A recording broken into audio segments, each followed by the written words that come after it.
desert heat. Old badges traded for a YouTube beat.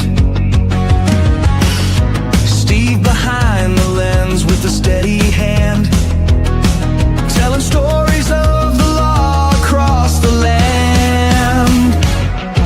Lights and sirens fade, but the stories remain. Lessons from the street in a digital domain. LVCopsTV, shining bright and true. Bryon, Gonzo, and Steve bringing it to you.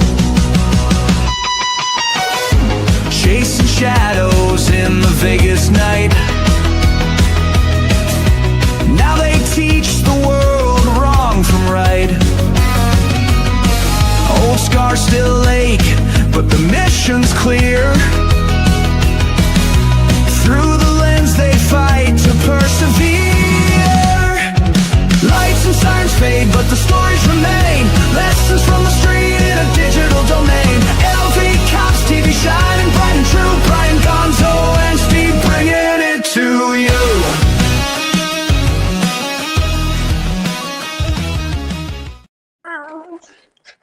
Man, I was in a bad mood, but now I'm in a good mood. What's up, ride-alongs? Welcome Let's to go. Monday night. Monday night, Oh. Karen, Reed, Dr. Wolfe 2.0. Yeah. So listen, there's some comments on here that said they're pissed off. What something happened today. I don't know. I wasn't watching Jack Dilly squat. Yeah. But something happened today, and people are not happy. Yeah, something did happen. I couldn't watch today either. I was trying. Our internet was in and out. I had to finish this video for tonight, and we had a lot of training and a lot of crazy stuff happening today. So, what are you going to do? There was a person here that says, "This is my first live." I'm trying to find it, who it was. You can say a "What's up" to her, him, or her. First Oh, here it is. live for Right us there. or first live Right- ever? right oh, there. my first cop live. My main chaos. My own chaos. My man chaos. Me chaos. Mayman. Welcome. Glad you caught us. It says it's obviously you can hear me, but my thing says I'm muted right here. Can you hear me? Yeah, I can hear you. Then Yeah, why you're does it good. say I'm muted? Is Steve fucking with me? No, dude, that's Steve, your because you're using your mic on your computer with the camera on your phone, so your computer's muted, All or right. vice versa. See, All right. Yeah.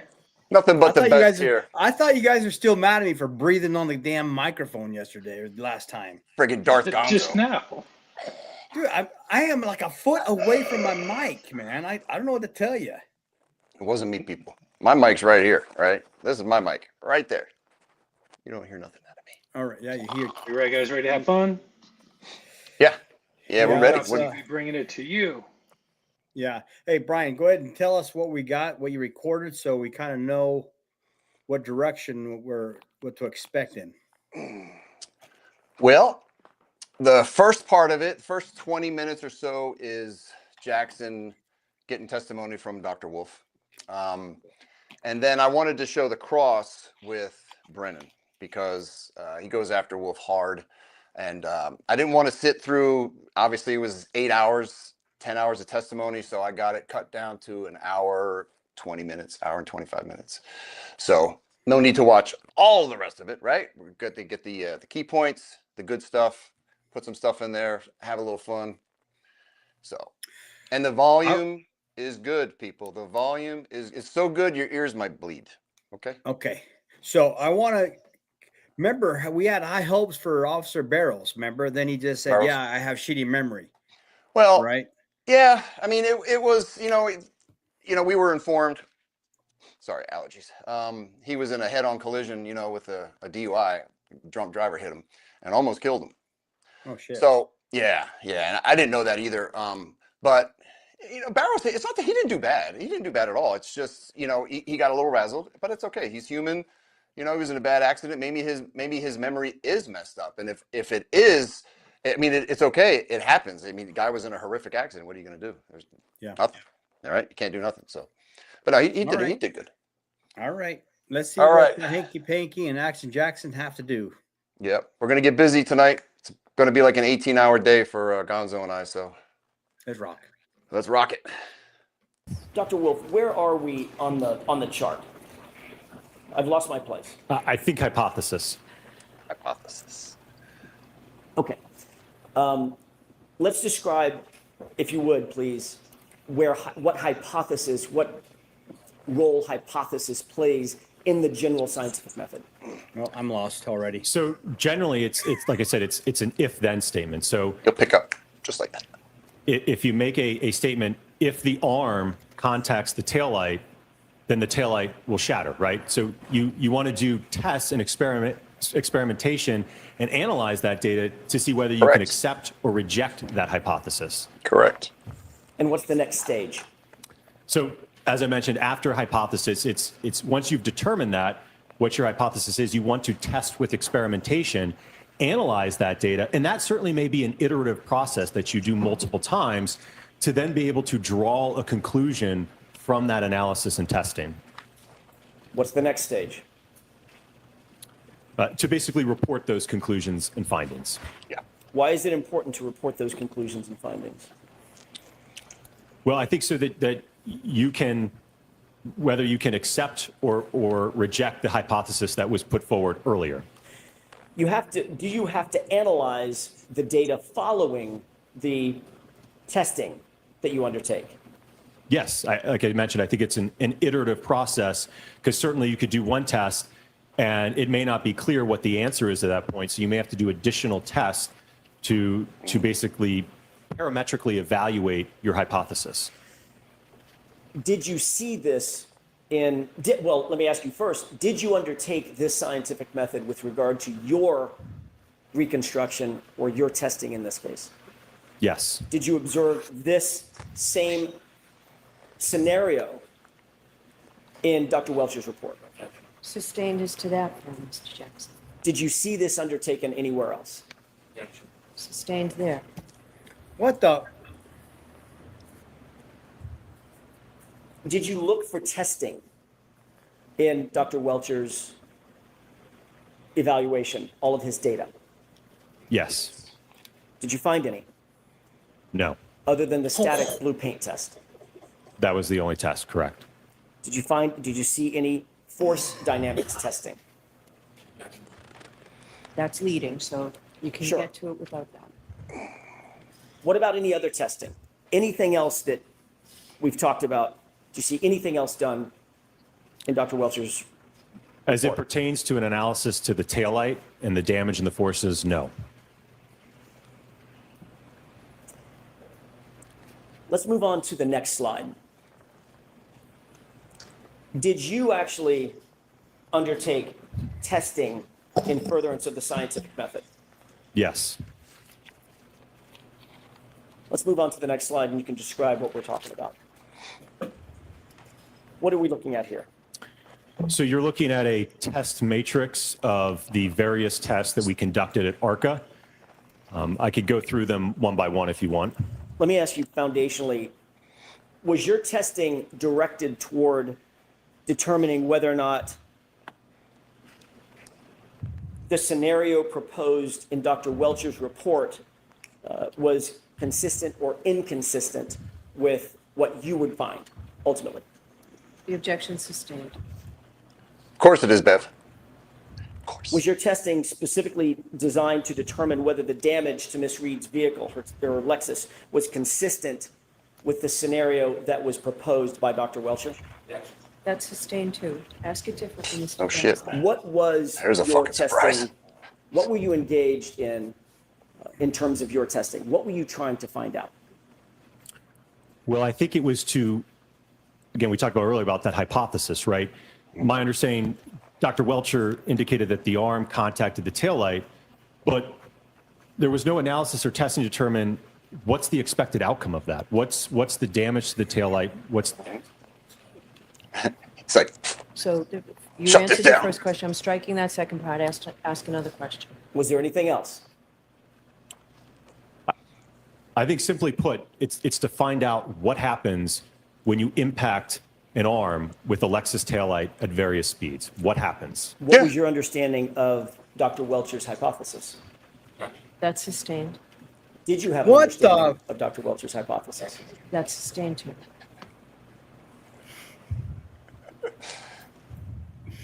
look, I even got a little smirk from Dr. Wolfe. Ultimately, what were you trying to find out through your testing? As I mentioned, I think it was determined when you impact a taillight at 10 miles an hour, 15 miles an hour, Yeah. 25 miles an hour, what happens to the taillight? What's the expected damage? What happens to a sweatshirt when it makes contact with that? What happens to the fragments? How does the arm move? What's the acceleration of the arm? What's the change in speed of the arm? And certainly, as I mentioned, my colleague, Dr. Rentschler, will discuss what are the expected injuries in that type of impact. So this is all normal. This is what should have been done by the Canton police.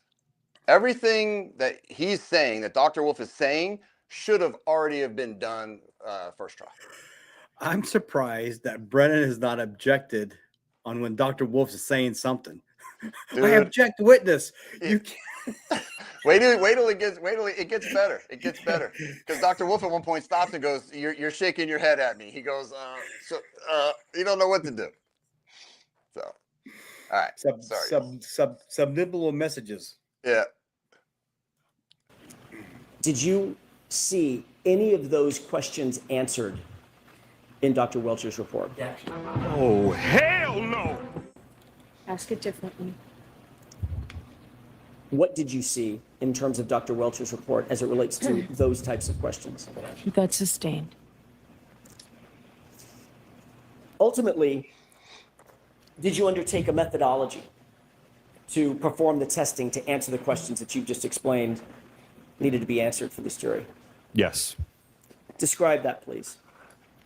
So we started out, we kind of worked at this incrementally, right? We didn't start right off the bat with utilizing an exemplar Lexus going right into an ATD or a test dummy, right? We wanted to start in the laboratory to have an understanding what happens at a range of speeds, in this instance, in our first two tests, between 10 and 17 miles per hour, right? What happens, what kind of damage do we observe, right? At 10 miles an hour, do we even break the light? At 17, what kind of damage do we get? What kind of accelerations do we get? And then we moved up to full-scale vehicle impact testing. Is that methodology that you just described generally accepted in the field of accident reconstruction, in the broader field of engineering? Absolutely. Everything from utilizing an instrumented test dummy to using an exemplar vehicle to all the data acquisition systems that we had in the laboratory, as well as the vehicle. All of that is generally accepted techniques in the field of accident reconstruction to evaluate what we did in this case. And are those techniques also supported by peer-reviewed articles in scientific literature related to accident reconstruction? Yes. Brennan doesn't think so. No. Did you rely on this methodology that you just described to render opinions and conclusions as it relates to this case? Yes. Have you relied Damn on the right. same methodology in rendering opinions and conclusions in other courts? Yes. Let's go to the next slide, please. What are we looking at here? So we've gone over this before, but this is looking at the exemplar vehicle that we utilize for the latter part of our testing. You're looking at again, just annotating where the liftgate taillight is, as well as the quarter panel taillight. When you say exemplar vehicle, what is this SUV that we're looking at? So it's the same year, make, and model of the subject vehicle. So it's a 2021 Lexus LX 570. So it's the same weight, same geometry, same as the subject vehicle. Is this a picture off the internet, or do you actually have access to this truck? We have access to that vehicle, yes. Let's go. That's what I'm talking about. Yep. And Very ultimately, simple. what testing did you undertake specifically as it relates to this particular vehicle? We did full-scale vehicle testing with the vehicle driving into an ATD arm, as well as an ATD arm attached to a dummy, and then a full-on impact to a test dummy. Normal stuff, people. Did you assess the damage to the right tail light after these various tests? Yes, after all of the tests. Did you assess the acceleration and quantify the forces that were involved? Yes. Quantify. Did you assess the material and textile damage to the clothed ATD? Yes. Ultimately, did you conduct lab tests in an effort to answer some of these questions as well? Yes. And you've already mentioned this, but you utilized in your testing the exemplar vehicle to the fullest extent that you felt necessary? Absolutely. Were Yes. you hampered or hindered in any way in terms of damaging the vehicle or utilizing the vehicle in any way that you wished? No. Let's go to the next slide, please.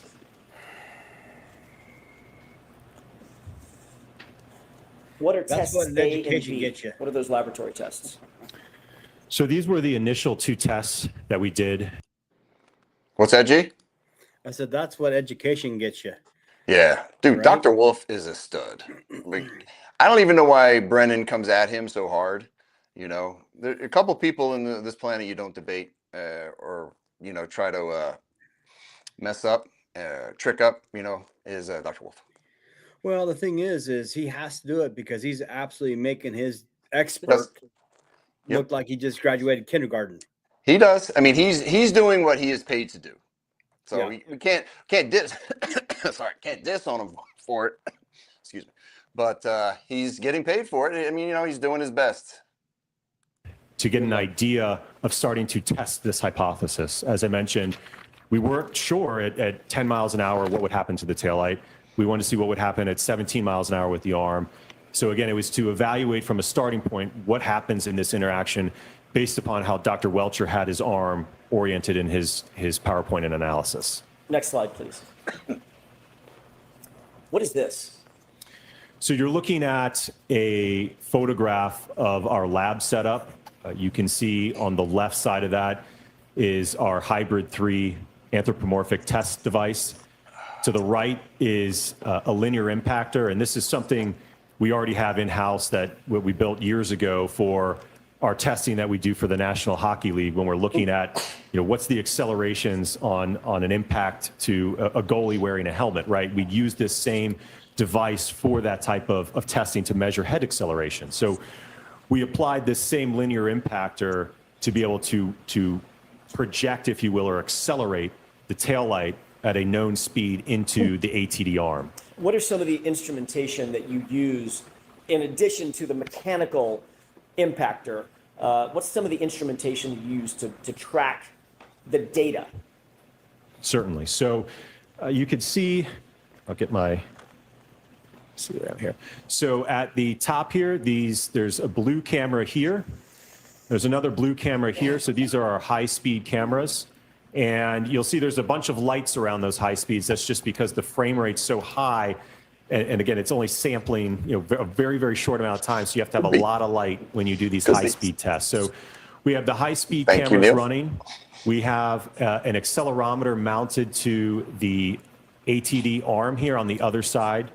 So that's some of the instrumentation. There's also a couple other cameras that we're documenting this overall. Can we move to the next slide, please? What are we looking at in these photographs? So this is looking at, and not to be confused, this wasn't the arm position when the impact occurred. This is just showing you the setup.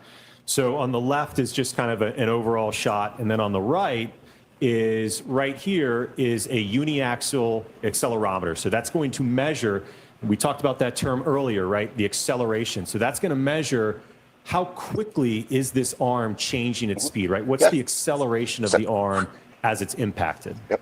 Does that accelerometer put into motion some of the mathematical formulations that you talked about earlier? Yes. Let's move to the next slide, please. That's Randy, the dummy.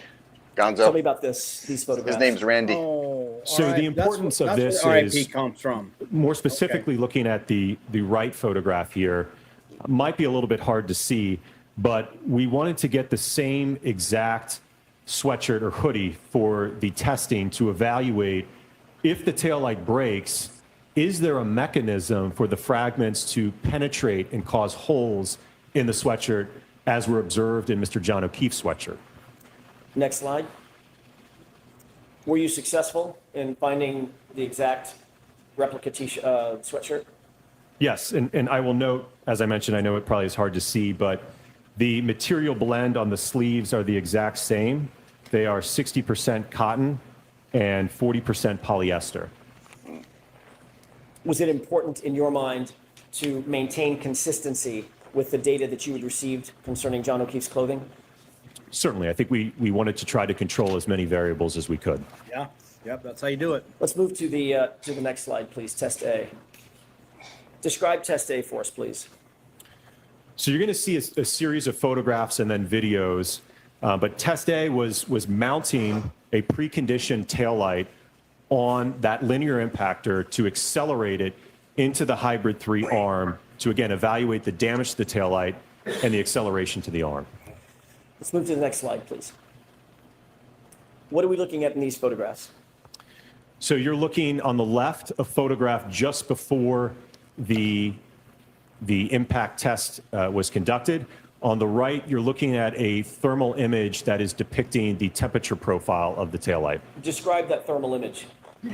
Certainly. No. Your Honor, may I refer to my notes? Not at this level. No. Yes.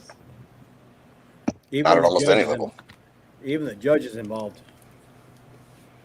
right? Yeah. Seems it. Look what they did, Appears to G. be. So what I Of course, he's going to say it, but I'm going to tell you now since I paused it. He froze the light. They got dry ice and froze the light down to 30 degrees. Hey, like he said, he wanted to neutralize any variable, right? 100%. Like, that is incredible. Like, why didn't the other team do that? Why didn't Aperture do that? I mean, Well- if you want to ride alongs, if you want to reconstruct and try to figure out what happened, you need to make it exactly like it was, as much as you 100% possibly can. And then when you do the testing, there you go. I'm But telling yeah. you, Wolfe probably took a lesson from the first time he met with Hanky Panky. He says, "This is what's going to ask me. I'm going to create a test so I can neutralize that mofo." Well, you know, they want to do the test anyway. They got to get all the info to see to prove that Karen is innocent. You know what I mean? Yeah. Yep. Roll it. All right. did is I Well, Steve. analyzed the profile of the temperature down in this area. That's and awesome. when we look at that segment, that lower portion here, where contact was made, the average temperature in that area was about 34 degrees with a minimum of about 33 degrees. How did you get that exemplar taillight down to around freezing? So all of the taillights that we tested were preconditioned overnight in a freezer. Why was that important? Well, it's my understanding that at the time that this allegedly occurred, the ambient temperature was 31 degrees Fahrenheit. So as I mentioned earlier, certainly there's a correlation between how plastics perform in cold weather. So we wanted to take that variable into account in our testing to precondition them down to temperatures that were consistent with at the time of the alleged incident. That's called attention to detail. The detail. Yep. Attention to detail. Dr. Hanky Wolfe Panky's didn't head miss is blowing a thing. up. Yeah, he Yep. didn't miss a thing. Dr. Wolfe, man, he dude, solid. Next slide, please. Rescue Randy. What are we looking at in this slide, in this Yeah, photograph? I think so. So What's this the is crash a record, video. Randy? Yeah, I'm sure it was. Do you want me to go ahead and play the video? Tell us what we're about to see, and then I'll ask the court's permission. So you were looking at a camera that is mounted above the entire setup. If you look at the top portion of this video, you will see the taillight. Part of it's covered by the high-speed camera. But what will happen is the linear impactor will fire, and the taillight will be accelerated up to 10 miles per hour, striking the clothed ATD arm. With the court's permission, Okay. let's go ahead and play the video.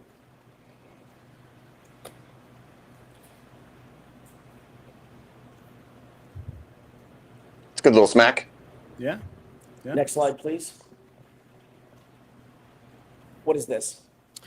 So this is also a video, but with the high-speed camera. So it's the high-speed camera that's looking top down at the arm. So you will see when the video plays, you will see the taillight enter from the left and contact the arm. And I will note that this is essentially slow mode, so it's not happening in real time. So you'll see the taillight slowly moving, but it's actually in reality moving at 10 miles per hour. Understood. Go ahead and play that.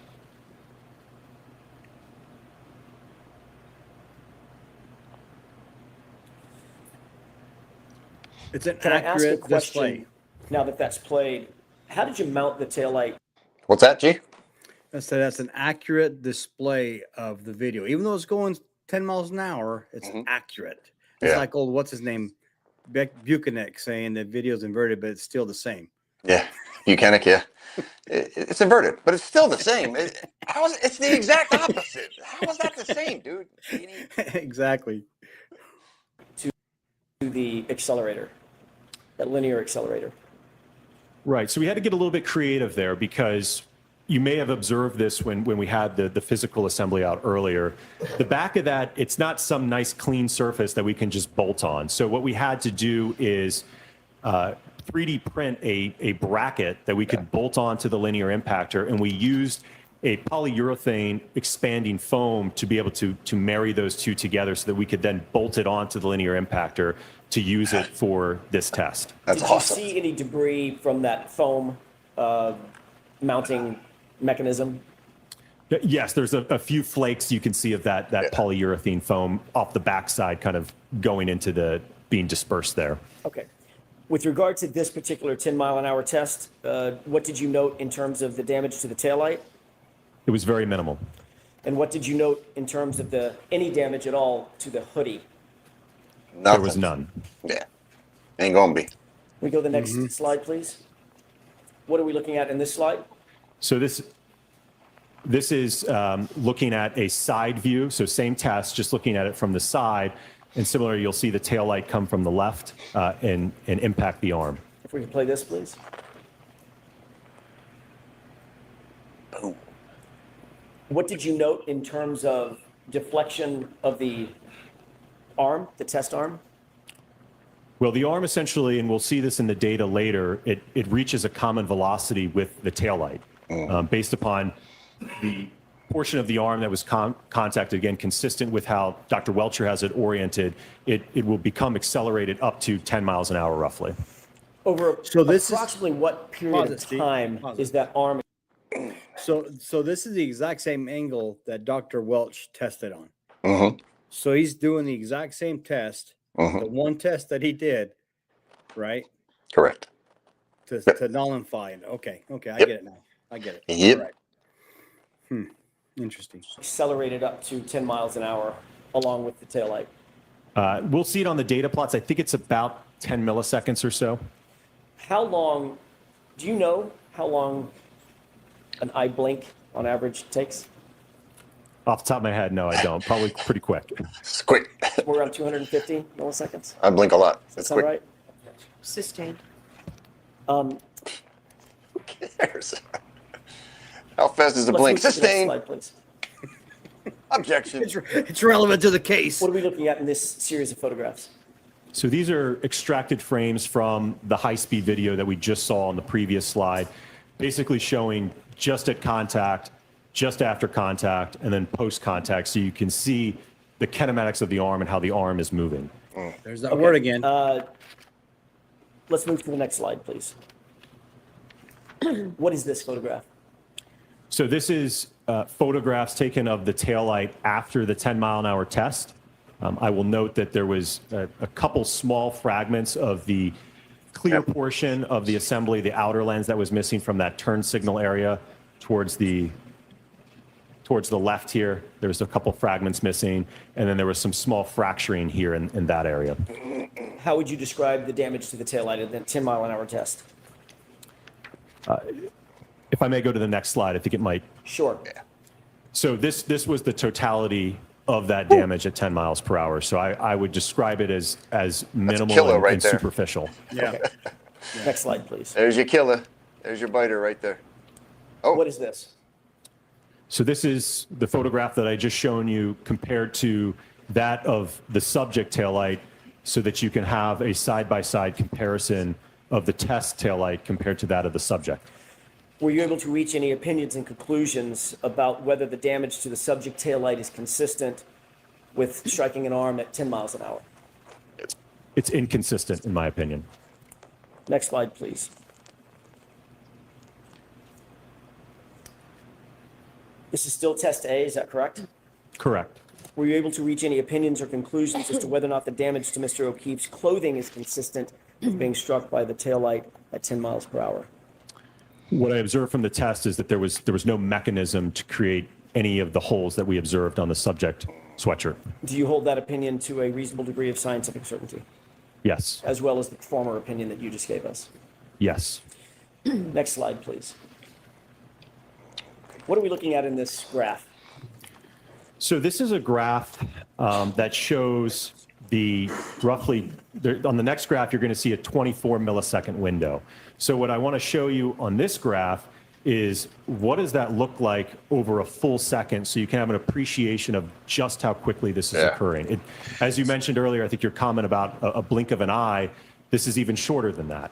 We're looking at, as you'll see on the next graph, again, it spans over just a few milliseconds. So that yellow tick that you see in the middle there, what I've done is I've plotted that over a full second. So 1 second is equal to 1,000 milliseconds. So if we go 500 milliseconds to the right, 500 milliseconds to the left, this whole graph represents 1 second in time. This impact duration is occurring very quickly. Yeah, it is. 1 second, is that reflected from the beginning of the graph to the end of the graph? That's representative of 1 second, is that right? Correct. So starting at this y-axis all the way to here is 1 second in time, with our impact duration happening over just a few milliseconds. And this was at 10 miles an hour? Yes. Next slide, please. What are we looking at in this graph? So we're looking at the acceleration or the change in speed over time, that parameter that we discussed earlier. So what you can see is that as the arm is impacted, we had the accelerometer mounted on the inside portion of the forearm, if you will. You see that it starts to accelerate, right? Because it's changing its speed, and then it starts to level off after the impact has subsided, basically, and it's reached a common velocity. What do we see in terms of the G-forces that the arm is subject to? Getting into some the G's, peak G. is occurring right around here at about, looks like just over 6 milliseconds. And the peak acceleration is just over 130 Gs. And what does that mean? What is a G? So a G is acceleration due to gravity. So if we're being held down by 1 G, so you could think of it as basically a multiplication factor, that it's 131 times the acceleration due to gravity. And See a G right there. Right there, there's Yeah. a G. Yeah, right there. What are we looking at in this slide? So this is, again, that concept that we talked about earlier, delta V. This is the change in speed. So if we do some math to the previous data that we collected, it's a technique called integration, but we can actually add up all of that acceleration to determine what speed did the arm get up to. And when we do that calculation to this data, what we see is that initially at the impact, right, the arm's at rest, right, Newton's law, first law. And then we impart a force on it in terms of the tail light impacting it. It's going to cause the arm to accelerate and change its speed. So as I noted earlier, it's essentially going to reach a common velocity with the impact force based upon how Dr. Welcher has the arm oriented. And we can see that it's a tick over 10 miles per hour at just over 10 milliseconds. So that means that the arm in a 10 millisecond period is going from 0 up to about 10 miles per hour, which was the speed of the impact. And 131 times the force of gravity is exerted on the arm at the same time? Sustained is to that point. Where does gravity play into this? What is the 131 Gs? Where's that force exerted? So that is the acceleration that the arm experienced as a result of that impact. So that's how quickly it was changing in speed. Understood. Had to leave that in because he was still talking. No, you didn't. You could have cut it out and just faded to black. You just kept him talking. I'm a rookie. Appreciated that you made a statement on oath that was wrong, didn't you? Yes. In fact, you made a note. I realized in my testimony I said about 20 times, when you asked me how many times I've been qualified, I misinterpreted your question, which is my fault, but I'm looking at my T&T list. It's 11 trials, 7 depositions, 18 testimonies total. I'm not sure if you want to clear it up or just leave it. Correct. Yes, sir. You just leave it. I'm not responsible for asking the question, sir.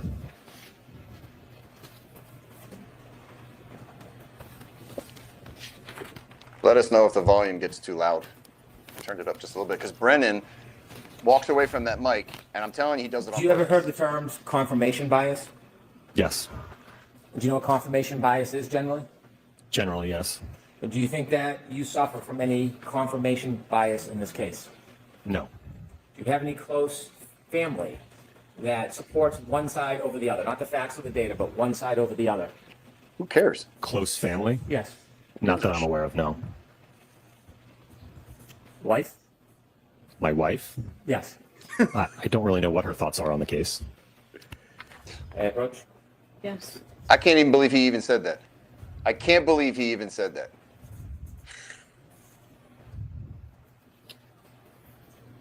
Take a look at that document. Have you seen that before? No, I have not. Haven't seen it. No. Bring it back. That's what he said, Hank.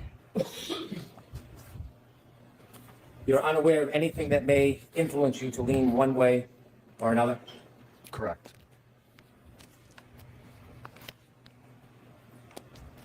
That's the only thing he's When got. you first took a look at some of the facts in this case, you had some information. Since then, you've received a lot more, haven't you? Correct, yes.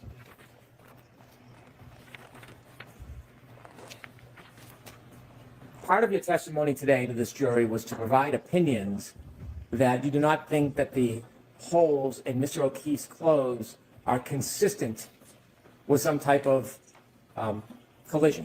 Is that fair to say? Yes. In coming to that opinion, you relied on some of your testing that we saw in those videos, didn't you? Yes. And that testing involves a hybrid 3-arm, doesn't it? Correct, A yes. hybrid 3-arm is an arm from a crash dummy. Yes. That's not the technical name, but that's what it's often referred to. Yes. And you and Dr. Retrial have been working together on this case, haven't you? Yes. We've discussed ideas and shared thoughts. Yes. In fact, you've worked so intimately together, you know some of the things he's going to testify if he comes to testify, you've said many times today, right? Yes. And so some of the data that you shared and some of the opinions overlap with each other, wouldn't you say? Certainly, he's going to rely on a lot of that test data, yes. When you were forming your opinion about holes in clothes and potential abrasions to somebody's skin, all of those tests, all of those that you did, were using a crash test dummy arm, weren't they? Yes. In your report, you cite, or Dr. Retrial cites, 3 different sources regarding testing clothing and skin, correct? I'm not sure. Well, haven't you read his report? I've skimmed it, but I don't know what the basis are for his opinions. Did you see footnotes 24, 25, 26, 24 being skin tissue cutability and its relation to lacerations, severity, indices? Did you read that? Nah, There's a foundation. No, I didn't read that not my reference. expertise, bro. 25, the book that is cited, Forensic Pathology, 2nd edition. I'm going to have you come to sidebar. Let me again Hank's getting a little upset. It gets ask worse. you about this book that is cited in Dr. Rensselaer's report. By the way, have you read Dr. Rensselaer's report? As I mentioned, I skimmed through it. So in all of your preparation with Dr. Rensselaer, you merely skimmed through his report? You didn't take time to read and study it? Well, none of my opinions are based on work that he did. He's undertaking a completely separate aspect in the analysis. But that's Hank. not the question. The question I asked you was, did you, in working closely with him, take the time to study his report? No. As I mentioned, I skimmed it. I didn't read through, as you mentioned, all the references or what he cited. I didn't do that. Did you read his report? I did read the report, yes, but I didn't in depth go through each reference and look at what he was citing. So you read his report. Yes. And when you read his report, did you see there were footnotes for a number of different propositions that he made? I know that there were footnotes in the report, yes. Gives a shit. On the issue of Not his whether or testimony. not crash test dummies should be used during experiments as a basis for an opinion of whether abrasions can happen through cloth or arm, wouldn't that particularly interest you since you were going to come here and testify about it multiple times in front of this jury? I'm not sure I understand your question. Yeah. You knew you were going to come in here and suggest to the jury that you thought that these tests were inconsistent with causing any type of holes in clothing similar to Mr. O'Keefe's or abrasions on his arm. You knew that was going to be part of your opinion today, yes? Yes, As yes. part of forming a valid opinion that people can rely upon, wouldn't you want to do as much study as possible on the background for that opinion before you give it to a jury? I suppose, yes. Well, you suppose. Don't you think if you come in here as an expert, the jury is relying on your background and education? Yes. And they're relying on the fact that you're representing something definitively or with an opinion to a reasonable degree of certainty? You understand that, right? Yes. And don't you think when you do that, that it's important that you have proper study and foundation before you just come into court and give an opinion? Well, I will note that the ATD crash dummy is a generally accepted test device to use for not only assessing occupant forces in motor vehicle crashes, but also to assess impact forces. So that the use of that device is certainly generally accepted. When you get uncomfortable with my question, the judge, you generally tend to answer a different question. Sustain, Mr. Brennan, next question. Oh, that's Strike that. Yeah, get after him, AJ. Dude, he is. important when you come in. He was going nuts, man.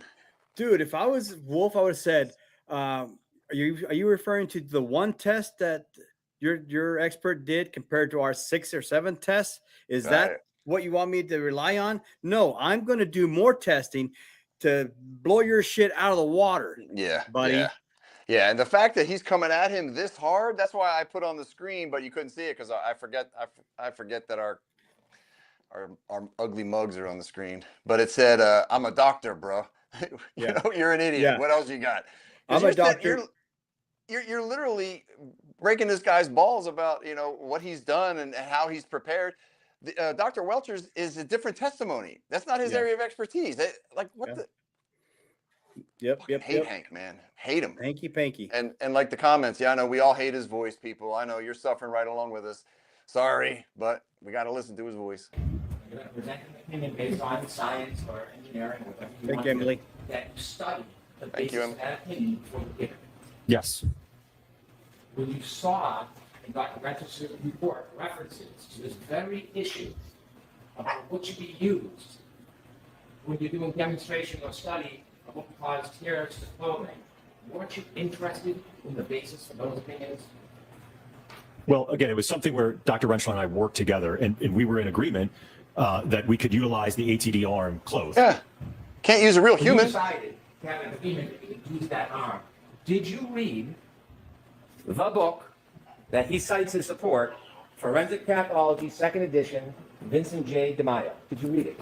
No, I did not. Did you brief it? No. Did you peruse through it at all? No. No. When you decided to come to this agreement that's going to have a foundation for your opinions, That's how mad he's getting. did you look at footnote 26, understanding the acute skin injury mechanism caused by player surface contact during soccer, a survey and schematic review? Did you do that? No, sir. Have you seen any articles that support the proposition that a hybrid 3 arm of a crash test dummy is appropriate to use when you're trying to provide a foundation for an opinion about whether or not tears can happen to clothing or abrasions to skin? Do you have any support for that in your report? Well, again, Dr. Rentschler is going to be addressing Yeah. You're shaking your head. Yeah. So I'm going to let him answer the question, please. So as I mentioned, Dr. Rentschler is assessing the injuries to the arm. Yeah. He indicated to me that we could utilize the hybrid arm to assess the injuries to the arm. Yeah. What's the problem? You have no independent experience or research or knowledge. Not Dr. Retrial, you don't have any independent research or science or knowledge to support your idea, your theory, your opinion to this jury about the tears of clothes and the skin. I was relaying the observations from the testing that we conducted with the ATD. Ultimately, like I said, Dr. Rentschler, it's my understanding that he will testify to the abrasions or the lacerations to the arm. You've given multiple opinions about this to this jury, didn't you? Correct, yes. I'll ask you one more time. Name, Oh. I'll ask it this way. Name, other than someone called Dr. Retrial, name the papers, the studies, the other treatise, name the resource material you rely on as the basis for those opinions. That a hybrid arm can be That's not the basis of their opinion. Jeez, he's writing articles and stuff about what he's finding, but that's not the basis of of everything. How do you think they even did all these tests? It's from prior, man. It's from the past. They've been working on this stuff for forever. Listen, what are Brendan you thinks gonna it's like some kind Are of you new science or something. Are you supposed to use a cadaver arm for this? That's what I'm test? saying. What are you going to use? You're going to use a real person and drag them on the ground at different speeds to see what happens to them.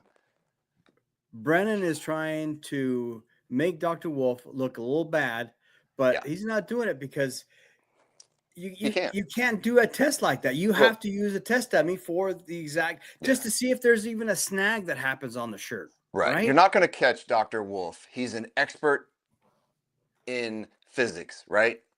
You're not going to catch him. He's a smart man, right? No. Yep. Yep. So I don't know why I don't like the way he raises his voice and talks condescending and down at you and yelling at you. And he thinks it's an aha moment. He doesn't realize that without the proper words, there is no aha, because he's just wasting air. He's just trying to be animated. Yeah, he thinks that's going to win over the jury, and he's an idiot. Exactly. All right. Can you send a demonstration to the police? I certainly, ATD crash test dummies can be used for impact testing. Yes. Yeah. They use them, federal government uses them. Raising your skin. I'm asking you for the third time. Name one journal, one paper, one study that supports your proposition that you're relying on the basis of your opinion on which jury to get. Name one. I did not cite any in my report. No. I don't have to. Not that I'm aware of. No. Who's a doctor?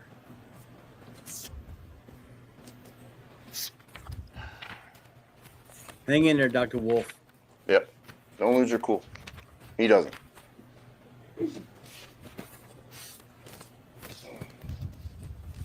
You had mentioned on direct examination that when you first started looking at material some time ago, at the beginning, you were unconstrained in the scope of your study. Is that fair to say?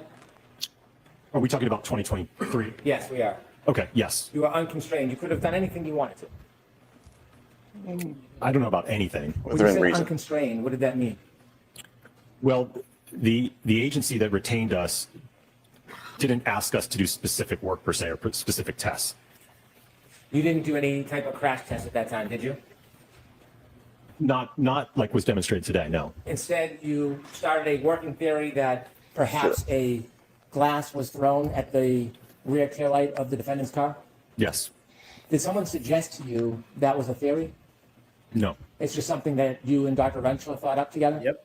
Yep. Based on the evidence that we had. Yes. Yeah. You can try stuff. When You you never thought know. up that as a potential theory, that's why you built the potato cannon? The pressurized cannon. Yes. Pressurized. And you shot a glass at the rear taillight? Potato gun. Yes? Yes. You determined that at 37 miles per hour, there'd be singular damage? Yes. And then you came into court last year, didn't you? Yes. And you provided that opinion of consistency to the jury, didn't you? Yes. You got up and you said that something to the effect that that speed is consistent with the damage? Yes. That's what they were able to duplicate, Right. right? Yeah, they're, Now, they're going on from When you determination. gave that theory last year to the jury, did you know about other evidence in this case? For example, if a glass was thrown at the back of the car, how would the bottom of the glass bounce off the car and land near Mr. O'Keefe's body? It's a miracle. Ask it differently. Did you consider, when you came in last year and opined, gave your theory about a glass being thrown at the tail end was consistent with damage, did you think about how if a glass was thrown at the rear tail light, the bottom would bounce off the vehicle, wherever it was, and land in the air? Mr. O'Keefe's body? Yeah, he's away I'm from the aware mic. that it was found near his body. Yes. Knowing that it was found near his body, his body was about 7 or 8 feet off the road. Yes. Knowing the bottom of the glass, the broken glass was found. Gonzo, what do you think the odds are? This is my theory. I think that Brennan Objection. Yep, sorry, sustained. Let's play the video. I think Brennan knows. This is for all the ride-alongs. This is for all the YouTubers out there. If anybody, any fellow YouTubers are out there, I think Brennan knows that we do this, right? We review the videos, right? Because we all do. And I think he walks away from the mic on purpose. I think he really does. I think he walks as far away so we can't hear it. We got to boost volume or whatever. It's just a little. I think it's just a little dig. He can't do much, but what can he do? He can step away from the mic and not let us hear his questions. Just saying. You know what? Now I hate him even more, that son of a bitch. Near his body, 7 to 8 feet off the road. Did you consider fixing the full glass and broke that tail light? Because I had to boost the volume, people. How would the bottom of the glass bounce? Boost way up. Into where the body ended up? No, I did not analyze that part of it. If a glass was thrown and bounced off that car, consider how the speed would be left in the car. No, I did not evaluate that. If glass was thrown at the car and broke the tail light, did you consider how the debris field would end up on the line? Well, it's my understanding, I think that there were plows that came through that night, so I don't know that where the debris field was eventually found, if that's where it would have been at some point earlier. Did you ever talk to Lieutenant O'Hara and wait for the state police to see if the plow were all the way to the side of the yard or just down the middle? Look into that at all? No, I did not. So did you give any careful consideration to if the glass was thrown and hit the back of that taillight, how would be a debris field on the front lawn of somebody's yard? I don't think that was a part of our scope. It was more or less to determine whether or not, if the taillight was impacted by a projectile like a glass, could you get generally consistent damage to that taillight? That was the objective of the test. Right. So when you came in and testified last time, you weren't considering all of the other evidence that may not support that theory, were you? I think our objective was to determine whether or not the damage was consistent with an interaction with Mr. John O'Keefe, and could there be another mechanism to cause the tail light to break? Is there a reason why you were backing off that opinion on direct examination today? You weren't fully embracing that theory today, were you? Hey, you know what that is called, Brian? What? That's called investigating, right? When you're looking for possibilities, right? What could cause that kind of damage? Yeah, If it wasn't yeah. the arm, if it wasn't the body, What was it? could have caused it, right? Huh? And that's what he's trying to say. And Yeah, Wolf's just not let and Hanky Panky is not allowing him to say that, Yeah. right? Yeah. Yeah. You got sometimes you got to think outside the I box. am trying to do the job Yeah. that your cops didn't do. Right. I'm trying to reenact this so we can get a real understanding of exactly what happened.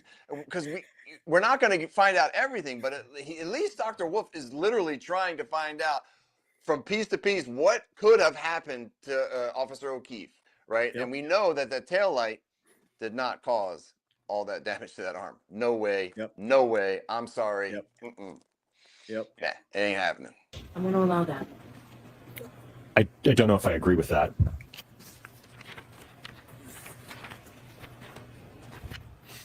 In this case, you provided reports recently. Yes. When did you provide your report? Was it April 6th April 6th? or was it May 6th? I think it's May 7th, May if I'm 7th. not mistaken. So you provided a report May 7th. Yes. Correct. And do you know when this trial started? Early April? What's that You got to provided do? your PowerPoint. When did you provide your PowerPoint? I think it would have been Thursday of this week. Well, it wasn't last night. Sorry, It's probably- maybe Wednesday. probably Wednesday or Thursday. Wednesday. Is that fair? Yes. In looking at pedestrian accidents, it's important to try, if you can, understand the exact positioning of the body, isn't it? If a collision occurred, yes. And if a collision occurred, you can't always identify the exact position of the body, can you? No, oftentimes it can be very difficult, yes. You would want to know if it is a collision between a car and a pedestrian, whether the person was fully impacted or it was a clipping type incident. Wouldn't you want to know that if you could? That would certainly affect the trajectory, yes. And you would want to know, if you could, the body posture, whether the person was standing up straight or crouching, If a collision occurred, yes. whether they were turning or standing straight or they had their arm out. That's helpful information, isn't it? It can be, but when we're talking about how quickly this impact duration is, right? If you recall back to the PowerPoint, right, we're talking about a 10 millisecond window. So however the body is positioned at contact, that's how it's positioned. It's not going to be able to have any significant movement or change in orientation in that 10 millisecond window. The position of the body can change the trajectory of the person who's taking it. Sorry, can you repeat the question? Positioning of the body, the way they position that can change the trajectory if they're hit. That's Yeah, what it is. of course. It can, yes. Whether they're moving towards the vehicle or away from it. Of course. Yeah. If they have some relative velocity, yeah. Trying to determine the point of impact when you're looking at the scene, it's important to do trajectory studies to know where the point of impact is. If you're going to utilize studies that look at projection of pedestrians when you're contacted at the center of gravity and you get projected some distance, you can rely on those studies, but you have to have an understanding of where the point of impact is and where the point of rest is. You don't have the point. Yep. You don't know the point of impact. You don't know the exact. Nobody does. That creates variables in your study, doesn't it? If there was, Well, we don't know. for, again, talking about those studies, they're not applicable when you are contacting, for instance, just a limb or You don't have a center of gravity hit. Those when you're talking about how far will a pedestrian get projected, if it's like a forward projection or what's known as like a wrap projection where the pedestrian wraps onto the hood and then becomes decoupled, those studies are applicable there. But when you're talking about where there's minimal overlap between the body and the center of gravity, then you can't utilize those studies. So you would not want to know where the point of impact is? In this particular case, no, I don't think it would be helpful. You would not want to know the body position? I don't think that it would be helpful in determining, because again, we have to start with, is it consistent with a collision? So you would not want to know the body position. That's what you're telling us. You don't want to know that. Well, if the Saying it evidence doesn't matter. indicates that the contact is inconsistent, then that's kind of where the reconstruction stops. You can't go to a point of impact and a point of rest if there was no contact. Okay. Mr. Wolfe right now needs to dumb it down a little bit, right? So Yeah. Hinky Pinky can understand it. I understand it. Mhm. And I don't got a full tool shed in the barn there, son. Right? Yeah. But the thing is all the damage was done to the arm. Yeah. So the impact is only on the arm, Correct. not the Yeah. body, not the legs, not the torso, nothing like that. Yeah. So it's insignificant. It's insignificant. Insignificant. Thank you. To know where the center of impact was. Yeah, Right. because the body, when he hits the arm, the arm's going to move. Hank's trying to set Wolfe up. He's trying to set it up right along to where he can say, well, John or Officer O'Keefe got thrown, right? They're trying to say he got thrown. That's where all this is heading. He got thrown by the car, landed on the cement, skidded, right? And that's how some abrasions got and stuff like that. Grass stains. That's where he's going with it. Again, you'll see coming up. Yeah, he touches on a lot of stuff. Cement, the grass being rock hard. So- Grass. Okay. Well, it's frozen. Bullshit. Here we Yeah. go. Contact. So you don't want to know the body position. Can you answer that? It's irrelevant. I don't understand this question, Your Honor. 'Cause it's When you're doing Exactly. studies, you It's don't stupid. want to know the body position? No, I don't. Can you You should answer just that, say, huh? Dr. Wolf? Again, it depends on the type of impact. For the alleged contact in this case, you can't rely on those studies about impact location and point of rest. They're not applicable to Let's this. talk about studies. Well, you're talking to an idiot, Dr. Wolfe. So you're talking to an idiot now. So I'm not you're talking gonna have about to dumb it studies. down even more, bro. You're using big words, and here at LVCopsTV, you use big words. What do? Gee, we take it as a sign of disrespect. Now, No shit. you got to dumb that shit down like kindergarten. And the thing is, too, Brian, is you rely on studies because studies have been tested to know what the outcome is. And Brendan's saying we don't rely on studies. Then what do you fucking rely on, buddy? He don't fucking rely on shit, dude. All right. As far as data, information, you as the person doing tests, would you want to know the body positioning? Stick to your guns. This time we'll get an guns. answer. It's like, yeah, nobody gives a shit. Can you answer that, Dr. Wolf? I feel like I've answered it the best I can, Your Honor. Yeah, there you go. You don't like that question? Strike. There is disregard. Okay. Motherfucker. When you were doing these video demonstrations, was it important to be as accurate as possible? Yes. Data changes if information changes, right? I'm not sure I understand the That's a tough question. question. You want to be precise as you can in ultimately having a conclusion regarding data, don't you? Yes. Could I have PowerPoint page 12, please?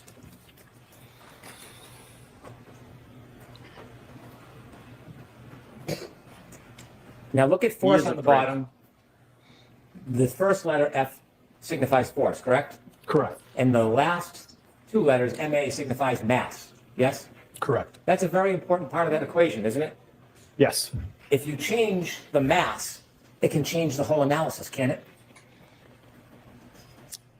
Put him in check. I'm not sure I understand your question. Let me It make can, it more simple. but- When you did these tests, You'll see where he's you going. chose a arm from a hybrid 3 crash dummy, didn't you?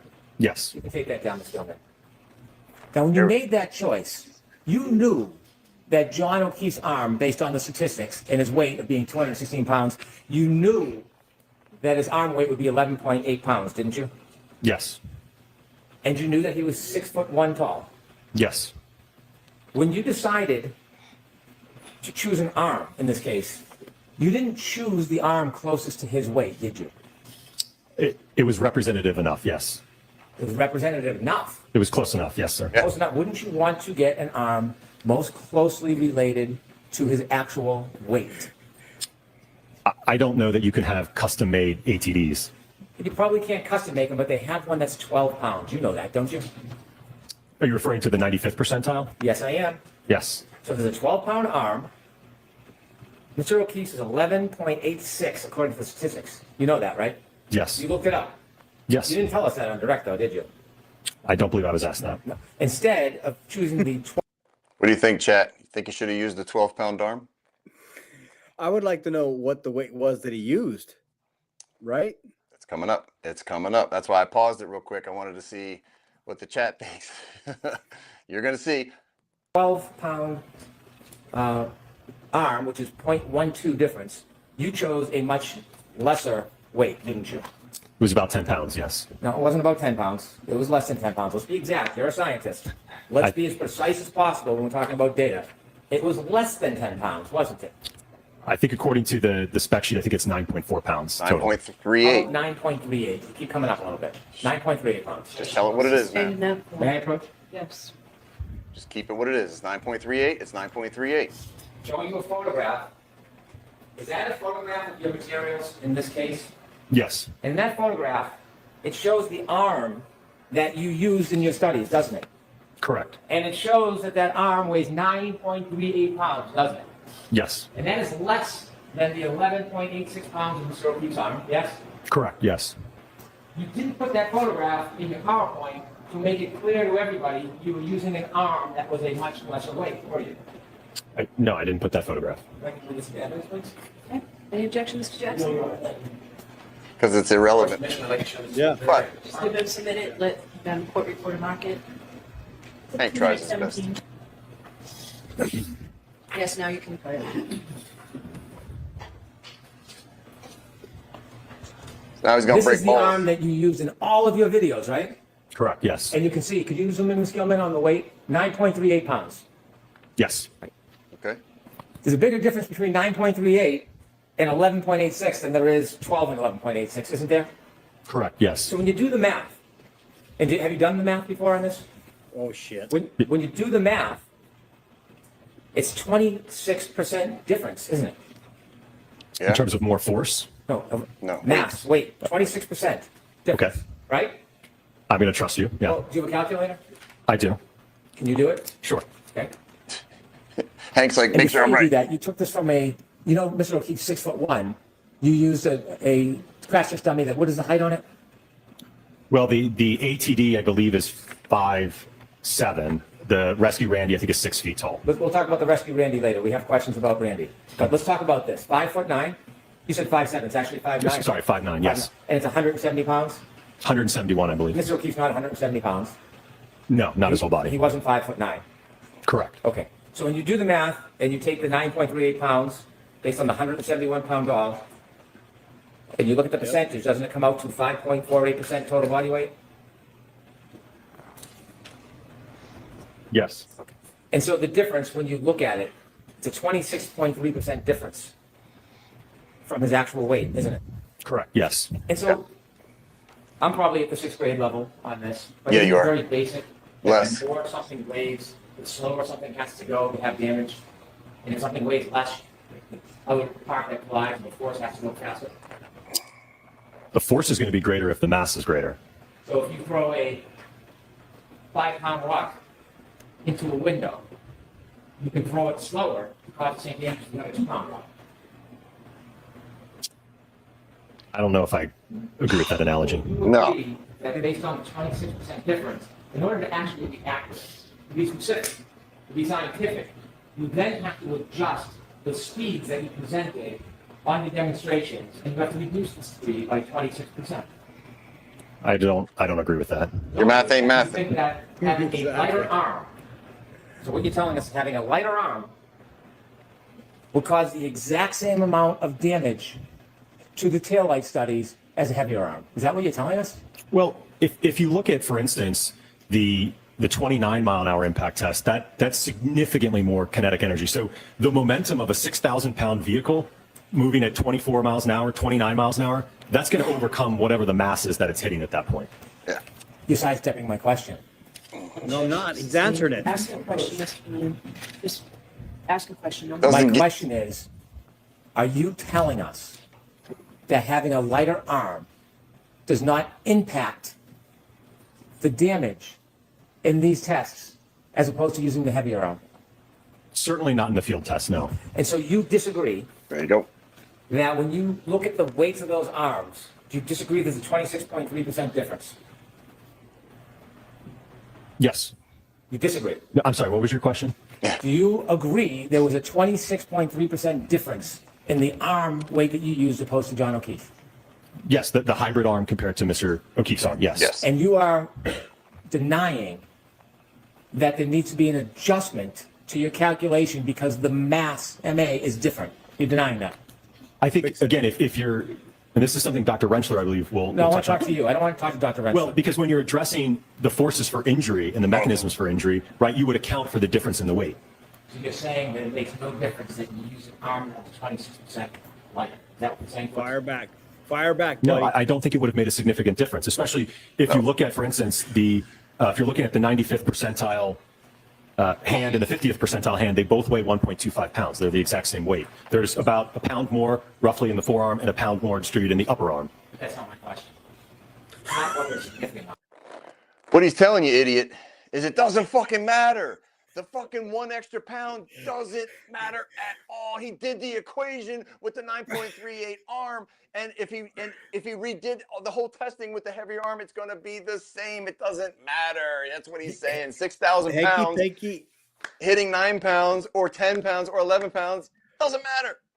Hanky Panky's not liking the answer he's getting. That's why he's pressing. Yeah, it's irrelevant. That's what that's what I would have said. You know what, sir? Honestly, it's irrelevant. The weight from 9.38 to 11.1 is irrelevant when a 6,000 pound vehicle is hitting it, sir. Yep, that's pretty much Thank it. you.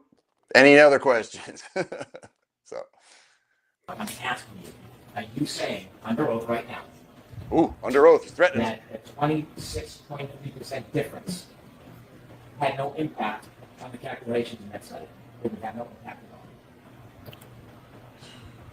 The calculations, yes, but in terms of the damage, no, I don't think that 1 pound difference, when we're talking about something that's 6,000 pounds, striking something that's, quite frankly, whether it's 9.4 or it's 11 something, you're not going to get a difference in the damage. So why don't Thank have you. 3 pound arm? Well, I think that's unreasonable, sir. What's that? I think that's unreasonable. Yeah, that's a stupid statement. According to you, what's the difference between 26% and 40%? Well, I don't even know that I agree with your percentage because, again, you're accounting for the whole part of the arm that goes up to here, which we did not strike that part. He's an idiot, Wolf. Forgive him. How much lighter? 2 pounds and what ounces? Sorry, what was your question? How much lighter is it? The arm that you used? What did he say? In terms of percentage? No, in terms of weight. The weight. 9.38. Right. Mr. O'Keefe, 11.86, right? Yeah, but he's only hitting the forearm elbow. Yeah, how about if Bev steps in and says, Well- next question, like she does to Jackson. She never even, it's just going on 20 minutes. It would make a difference if you hit up here, right? Because that's the whole arm. Yeah. But it's this part that he hit. Here's the thing. Hinge. Yeah. Yeah. Waist, hinge. Yeah. Oh, but you know what I'm saying? Yeah. Well, when you have Trooper Paul coming out, right, as the crash reconstruction expert, right, and he says that's exactly what happened. Right now, they're married to that, right? So Yep. Dr. Yep. Wolf's just doing his best to recreate that, so we Yep. can see what happened, so we can figure Yep. out. Yep. So I don't know why. Well, I know why. We all know why. Brendan Yeah. sucks. 2.48. And you're saying that makes no difference? None. Not in the observed damage at those speeds, no. Why didn't you use a 5 pound arm, sir? I'm sorry, what was your Why question? didn't you use a 5 pound arm? Why don't you stick Again, your thumb up your I don't know butt? that they make a 5 pound ATD arm. You didn't tell us when you did these studies, you didn't disclose in your PowerPoint that you used an arm that was much lighter than Mr. O'Keefe's arm, did you? It's Because it irrelevant. doesn't matter. I don't know that it was, I didn't give the weight in the presentation, no. Doesn't matter. It doesn't matter. It just doesn't matter. Let's take a look at some of your testing. The first Yeah. one was at 10 miles per hour, test A. You remember that test, right? Yes. Now, 10 miles per hour, if you had taken 26% off, would you agree it would change the actual speed from 10 miles per hour to 7.67 miles per hour? If you did out the math, if you did it specifically, accurately, precisely, would you agree, using the wrong arm, you make the deductions and the calculations, that 10 mile per hour test would actually be 7.67 miles per hour? Would you agree with that? I would allow that. No, because again, the arm is going to get accelerated up to that speed. So that the speed would still, that mass would still be accelerated up to 10 miles per hour. Same thing in the vehicle testing. It's going to be, given that weight difference, it's going to be accelerated up to that speed. Now, can we see the video of test A, please?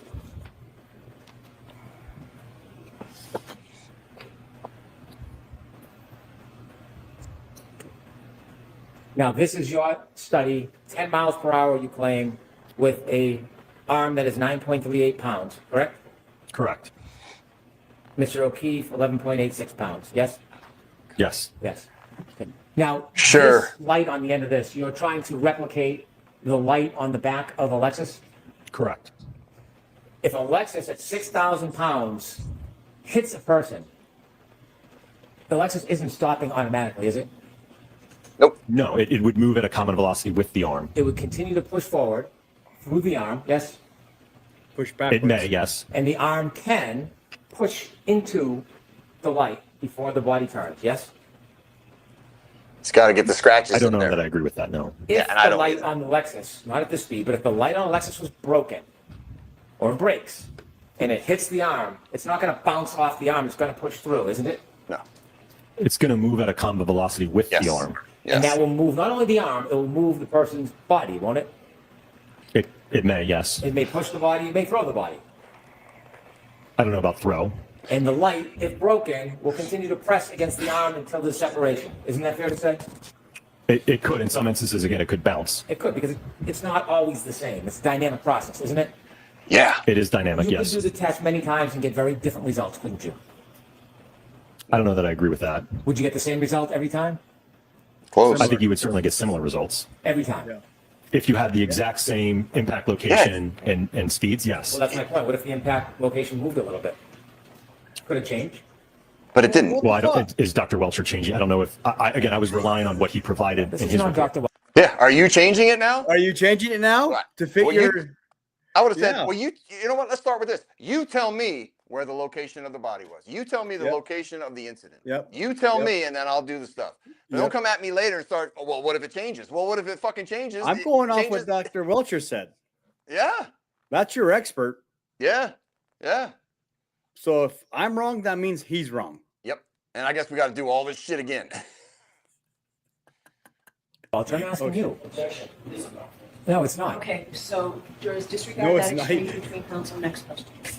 If the body position changed, you may get a different result. Isn't that fair to say? I was going after what Dr. Welcher had represented in his report analysis. And we did testing to analyze his orientation that he had demonstrated in his report. There You don't go. like that question either? Sustained. Fucking Hank. If the body position changed, I would have said It you don't could like my answer change. then, huh? the result, true? I don't know what you mean by body position. Yeah. Get off it, man. Do you mean the whole body, the arm? What part of the body? Okay, let's start with the arm. If the arm position changes, it could change the result, couldn't it? No. But Well, it did. How does I'm it not fucking aware of change in any a blink of other an eye? orientation that Dr. Welcher provided in his analysis report as to alternative orientations. There you go. There you go. If the arm position changed, could it change the result? Stick with it. Stick with it. No.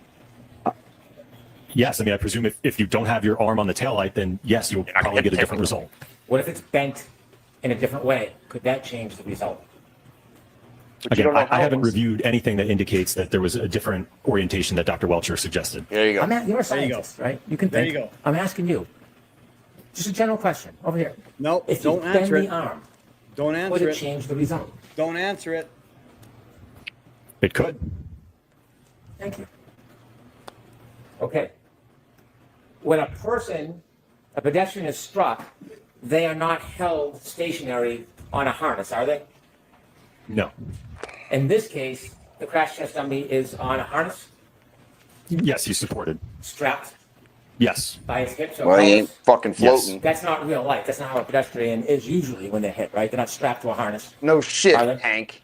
No, and again, the purpose of this test was to evaluate the arm. We're not looking Yeah. at the whole body here with this test. And when we talk about injuries, part of injuries is not just the impact, it's the drag, in this case, from the car, isn't it? It could be, yes. But when you put the dummy on a harness, restricting or restraining its movement, it is not going to replicate hitting somebody and their movement, including the drag, is it? I don't know that I agree with that because it will replicate, again, when we're talking about that impact pulse of 10 milliseconds, it will Yeah. replicate that. And that's ultimately what we're after is what's happening in that 10 millisecond window in terms of the contact and the damage and the acceleration. I know that's what you're after. What I'm asking you is Small when window. you end it, when the light stops, unlike a Lexus, and the dummy is stationary, unlike a person, it affects the aftermath, the drag and the push after, doesn't it? Yes, the kinematics would be different, likely if it's not restrained like that. In real life, pedestrian usually is not restrained, are they? Correct. In real life, a 6,000-pound Lexus, upon contact with an arm, doesn't usually stop on a dime, does it? No. In real life, you're an idiot. Can I have the photo from test A, please? Eh.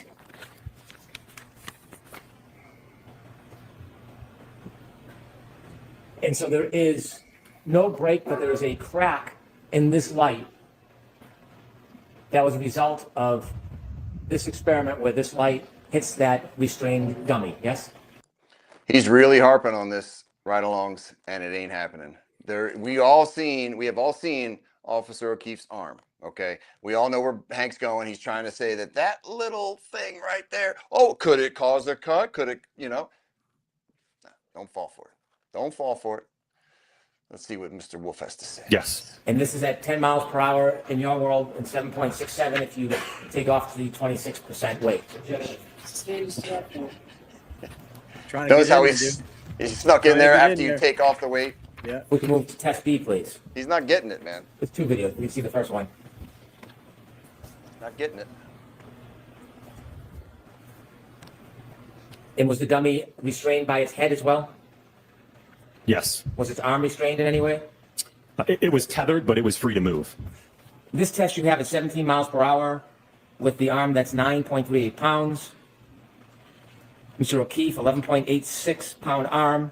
If you consider that 26% difference, wouldn't it be fair to say that this test, rather than replicate 17 miles per hour, would actually replicate 12.6 miles per hour? Nope. No, can you answer that? No. Not the way it's phrased, no. Yeah, because he's an idiot.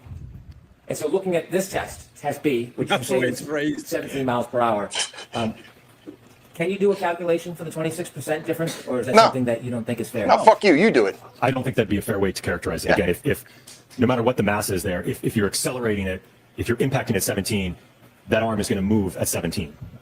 Well, not just the movement, the damage. If this arm was 5 pounds, do you think the test would have the same exact result? But it wasn't. If it's 5 pounds, Yes. probably would be less damage. It'd be less damage. So to get this amount of damage, you'd have to increase the weight, right? Sorry, what was your question? To get this amount of damage, you couldn't use a 5-pound arm. There'd be less damage with a 5-pound arm. Correct. Right, because the less weight you use, the less damage at that speed. That's Correct. basically how it works. Duh. Yes, Hank. Okay. So, in this test, if we could run that back again, you have a restrained dummy at the hips and the head. There's no follow-through of the light or the body that's attached to that arm, correct? And at this speed, you can see the shards of taillight. You can see them move, can't you? Yeah, that's what cut his arm. When you say move, you mean just, Not stationary. yeah, I mean, they're moving from the taillight as they break. It's attached in the taillight. Correct, they're And that broken. could create a debris field, yes? Yes. And you can see them floating in the air, some of them actually floating and then touching the sweater. Do you see that? Touching, kissing. Possibly some of it might be, again, some of that polyurethane foam. Yeah, some might be. And why don't we play it again so we can see clearly? Some might be taillight shards too, right? Yeah. Oh, that teeny little That shard. laptop is spinning, that's not poly foam, is it? No, it would not be. That'd be taillight shard, right? Correct. It And is. so, even But at it did this damage. speed, you can see in this type of collision, there is significant, bless you, significant amount of taillight shards that are broken from the taillight Significant? and No. spewed into the air. Significant? Yes? He's hoping for a miracle. I think on the one of the slides I had, I think I showed the fragments that were left. And from what I recall, I think there was 4 pieces from the taillight, from the lens. If you could put that back a little so Dr. Wolfe can see it again. What do we usually say, G? At accidents, the tail lights break into 4 to 10 pieces. That's about it. That's about it, right? Yeah. Unless it's a really high impact collision. High speed, yeah, right. Yes, then But it's different. For this case right here, there is no way on earth that car did all that damage to his arm. Yeah. It's impossible. It's impossible. It's a mathematic impossibility. To the point of the collision. Something else Even at happened, this speed, go ahead. and we know it. So you can see pieces, large, small, medium, maybe even microscopic, are now breaking off from that taillight and being littered into the air, aren't they? Yes, there are pieces coming off. Yeah, microscopic, teeny little things. We can go to test C, please. Now, in test C, you actually use only an arm. Isn't that fair to say? Correct. You don't use a body or a crash test dummy. No. You don't, in fact, this is not the 12-pound arm either. This is the 9.38-pound arm. Correct. And when you do this test, you have the arms basically just an object suspended in the air, isn't it? Yes. And you said, I think on direct examination, I think you said that this is the same as if it was on the dummy. Is that your testimony? Well, in terms of, again, the amount of weight that would be interacting with the taillight, whether it's attached to the dummy or not, what's in direct contact is going to be the same. Well, Yes. the fact that it's just floating up in the sky like that, it's very different than if it was attached to a person. Not really. Not Yeah. really. You know, No, really. Hank, he's a fucking genius, this guy. Well, it's floating in the air. It's not like it's really Dude, how do you want him to conduct the experiment, Hank? I would have said, you know what, sir? How would you have done it? Yeah. You know what I I mean? would have had Trooper Paul out there to realize what it's like to be in an accident. Jeez. Oh boy. Unbelievable. Or a dummy, isn't it? We're almost done, people. We're almost In done. terms of how it moves immediately after the impact, yes. Not just how it moves, as far as the impact. No. Impact is impact. I don't know that I agree with that. Faster than a blink of an eye. Wouldn't you say that in addition to the arm, if you had another 200 plus pounds being held down by gravity, that would affect the force that's acting on the arm? Well, the arm again is going to be accelerated, but the center of mass of the body is not going to see that acceleration. You testified before in this case about the importance of the full body in gravity. I'm sorry, what was your question? Have you testified before in this case about the effect of gravity and the full force of a body as opposed to just an arm? Yes. Okay. And do you remember whether you thought it important on a previous time you testified that there was significance to the arm would be attached to a 200 plus pound body and there was the issue of gravity that would affect force? From what I recall, I think that had to deal with whether or not the pedestrian would be projected based upon an interaction with the arm or a full-on center of gravity hit, right? When we're only hitting the arm, we're not hitting the CG of the body. You did test B, and you claimed it was at 17 miles per hour, test B, Correct. and we saw the damage. This is at 15 miles per hour, test C. Could you play this, please?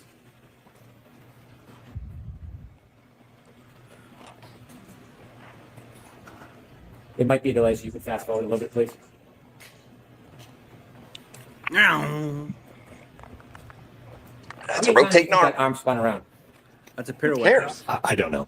That's not what would happen to a person who got hit. Their arm wouldn't spin through their body like that, would it? Correct. It Their would arm not. wouldn't spin that many times. No. There'd be the pull of their body weight, yes. I'm sorry, what was your There'd be the question? pull of their body weight, The body weight, yeah, would affect the movement afterwards, yes. gravity, yes? Yes. Yes. And so there's a reason why you do this test at 15 miles per hour. Is there a photo related to this, to the damage to the taillight? There is a reason why at 15 miles per hour, the damage is much different than the other test at 17 miles per hour, isn't there? Correct. Right. Because at 17 miles per hour, you have a dummy that is strapped by a harness in its pelvis. When it's hitting the arm, it's affecting it much differently than just a arm floating in air. Yes? No, I don't agree with that. The primary reason there's a difference in the damage is because of the amount of the arm that's outstretched and interacting with the taillights. There's a difference in those two tests. And so the body and the weight of the body, you're saying, has nothing to do with the amount of damage. Not in these tests, no. So when somebody gets hit, does the body weight have anything to do with the damage? Not just the area that gets hit. Does the body weight affect it at all? It depends. Not in terms of the impact, like the rest of the Yeah. body. It's not going to matter if, for instance, only my hand, like in that last test we just saw, it was the hand and the wrist. How much my stomach weighs, my head weighs, is not going to affect the damage to that taillight in that interaction. And by the way, this test, you said 15 miles per hour. If you consider the 26%, you're only at 11.1 miles per hour. Is that the right math? Again, I don't agree with that, because if you look at the data and you integrate the acceleration data to get the speed, right, that we saw in those plots, the hand basically gets up to, I think it was 14 or 15 miles an hour. It reaches that common velocity of the vehicle. Let's go to test F. On test F, you placed the dummy more behind the vehicle, didn't you? Correct. And when you tested, you put it more behind the vehicle. This is more of a full impact than it is a clipping, isn't it? Certainly, yes. And when you put this dummy behind the car, this was not a legitimate crash test dummy. It was a different type of dummy, wasn't it? Yes, it's called a Rescue Randy. A rescue Randy. And that is not typically the type of dummy that you're going to use for crash tests, is it? I wouldn't agree with that. When you did the rescue Randy and crash test F, did you use the 12-pound arm or did you stick with the 9.38? The hybrid arm wasn't attached to the Rescue Randy. The hybrid arm was not. Is that what you said, or it was? It was not. No, not in the full impact test. Okay, so what was the weight of the arm on the rescue Randy? I don't know specifically the weight of the arm. I know that the total mass of the Rescue Randy was 200 Isn't pounds. the weight of the arm important when you're talking about impact with the arm? Oh my God. I don't think relative to the rest of the mass of the body. So now the mass of the body counts, but before it didn't. Yeah. Standing up and- Okay. If we can see in test F, we have some photographs. Start with the first one, if you could widen that, please. Now, this is a direct hit. Correct. Is this simply a photo or a video? Could we go to the next one, please? So the rescue Randy's placed much further in the car Oh, than yeah. the other type of test that would Yep. be more similar to a clip, yes? Correct. Next photo, please. That's not a clip. And that is the result of the impact. Look at the damage. Do you see the debris field? That's a full Yes. impact. Is it near rescue Randy? Some of it is, yes. Yeah, it's spread out a little bit, yes? That's fair, yes. But it's not right on his body. It's a distance from his body, yes? There may be some, I can't tell from this photo, there may be some around his body, but shit yes, goes there's everywhere. Yeah. Also debris close to the Lexus as well. And this is the demonstration where you didn't turn on the videotape, so we don't have a videotape. Correct, we had the false start, yep. What's that? We had the false start. The false start. Is there another picture after this? Those clothes. Are there holes or tears in the clothes? Yes, there's damage that's consistent with road rash when clothing or a body makes contact with the pavement and is grinding into the pavement. Pavement's hard. Yes. No shit. How about frozen ground, frozen dirt? Fucking head. Is that hard? Yeah. I suppose it can be. Well, do you have any doubt whether frozen ground in the Northeast in the winter is hard as a rock? I haven't done any analysis to assess that. Yeah. And so seeing holes in those clothes is what you would expect after Randy hits that hard ground, right? Yeah. Clothes rip. Yeah. Are you talking about frozen grass or pavement? Talking about Randy right now. These holes in the clothes are what you would expect after Randy hits the hard ground, correct? He's talking about frozen grass? Those fucking blades, bro. Those blades can cut you, man. Dude, I've been attacked by blades. That's what attacked Officer O'Keefe's arm, G. It was them nasty blades, man. Full of shit, my boy. Full of shit. I'm telling you. God damn. Are This is you talking about comical, the dude. grass? So he's trying to get him. He's trying to get the jury to think like, oh, okay, so if Officer O'Keefe got hit just like this and he fell on the grass, well, this would cause all that damage. But again, we know the difference between tears in clothing, ride-alongs, and puncture wounds in clothing. Right? The puncture is different than a tear. You can tell pretty quickly. Yeah. Right? I would have said, if you notice on the back of the Lexus, the amount of damage that's caused by a clip. That was not a clip. That was a full impact. Dude, That was a full impact, that right? was a full impact, yeah. And that whole backside is smashed in. Yeah, a clip is a little piece of you gets hit. My man, Rescue Randy, needs to go to ER. Okay, he's fucked up. Okay. Yep. We will allow that. Is that what you'd accept? All right, jurors, feel free to stand up and stretch. Stand up and stretch. So holes in the clothes is what you would expect after Randy hits the ground, yes? If there is prolonged sliding contact with the asphalt, certainly you could expect to see tearing large holes, material fraying, and even transfer of pavement material onto the clothing. Yep. You've done no studies on hard ground, like a front yard, have you? In Have you? terms of What? a pedestrian sliding on the grass? In clothing tears, yes. Sliding. No, sir. No. And if you could go back one slide.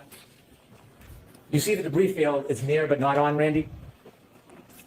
Can you tell if there's any small pieces or microscopic pieces on or in Randy's clothes in the study? Did you look? Look at the No. back of Lexus. Dude, even the back windshield is gone. Yeah, that's a full impact. If I That could go to is test not a E, clip, please. people. Test E, you cite as having a speed of 24 miles per hour, correct? Correct. And that's with a arm that is 9.38 pounds. Yes? Correct. And to remind you, Mr. O'Keefe's arm would be about 11.86 pounds. Yes? Correct.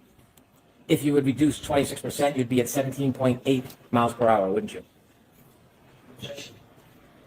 Are you doing math, Dr. Wolfe? Yeah. Are you doing? I No, don't I'm not agree with doing the his math. characterization. Okay, next question. I understand you don't agree, but if you Hold on a second. He's supposed to be fucking doing the math in his head. Just When, said, next question. yeah. How about that? How about what the fuck? I'm supposed to be doing physics in my fucking head. Just Hank spits shit out. I'm supposed to just fucking do it. I would have said, I'll do the math, but I'm going to send you a bill. Yeah. Yeah. I said, no. You know what? I'll sit here, Hank. You do the math. We'll wait. Mhm. Because you know it'd be friggin' 13 years later. Yeah. took 26% off the 24 miles per hour, you would come out to 17.8 miles per hour, wouldn't you? Going to 11. Going to 11. That's what course the you are. calculation would yield. Okay. On test E, there are some differences between your test and what would happen in real life. For example, there is a harness, correct? Correct. And the harness prevents the dummy from being thrown naturally. Correct. The harness affects your ability or one's ability to see the study and see what the trajectory would be after impact, correct? Well, that wasn't the purpose of the study to assess the trajectory, sir. I understand, I'm not trying to criticize, but it affects Yeah, you the are. ability to see the trajectory when the dummy's on a harness, doesn't it? Yes. Could we put up the first video on this, please? A photo 115, we can start with.